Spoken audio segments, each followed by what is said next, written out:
One of the biggest questions I think in 2024 is, out of all these quarterbacks that used to be rated 5 stars coming out of high school, how many quarterbacks do we have in college football 2024 that live up to 5-star billing?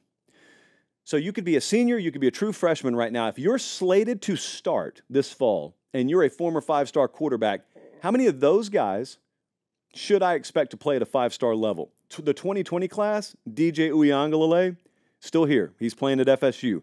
Quinn Ewers in the 2021 class. Drew Aller, Connor Wegman, Cade Klubnik from 22.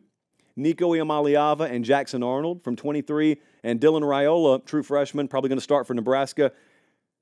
Have any of those guys played a season of 5-star caliber football? I don't think they have. Aller was decent last year. Connor Wegman, if he could stay healthy, I think could do it. But none, I don't think, have reached the level of playing a 5-star caliber season across the board. Quinn Ewers probably has the least amount of room to climb before he's there.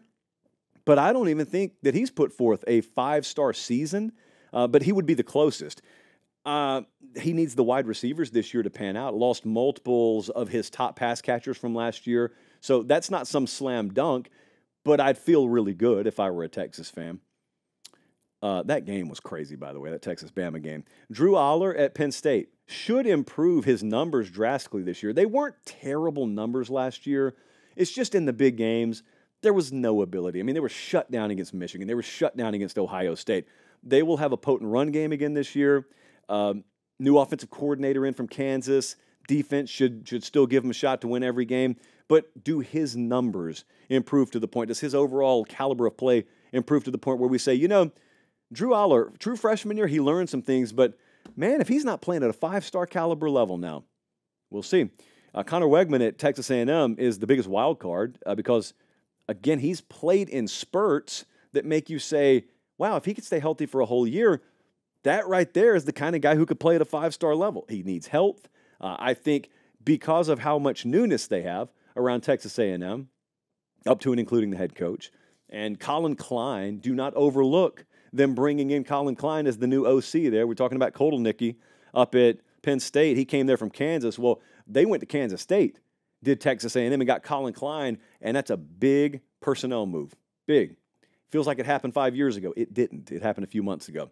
So Connor Wegman's there. And then, of course, you've got guys who will start their first full year this year.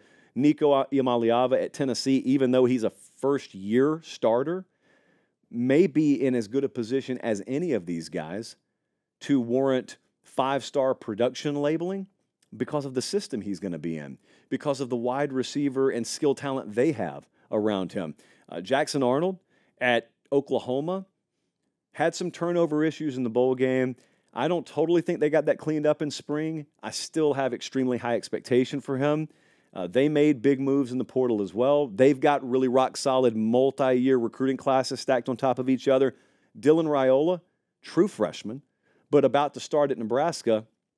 I'm never in the business of trying to, overly hype a true freshman at that position. However, I am happy to be pleasantly surprised. But I'm looking at the whole bunch.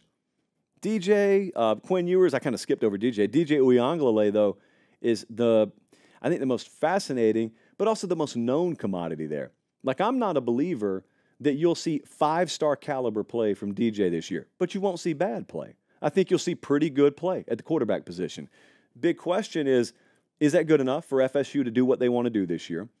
Also, losing the kind of wide receiver skill they lost, is he the caliber quarterback that can make new skill? Or is he the kind of guy who needs established skill to make him? Because you've seen both kinds of players. I got a lot of confidence in Mike Norvell and his staff. Having said that, at some point with quarterbacks, you've got what you've got. So it's a really fine line of a conversation about DJ because everybody wants to do the whole 10 or trash stuff. You're either great or you're trash. He's going to be neither this year. I don't think he'll be great. He's certainly nowhere close to trash. He's a pretty good to really good quarterback. I think the ceiling is really good. If they get really good play out of him this year, it should be good enough for them to win the ACC.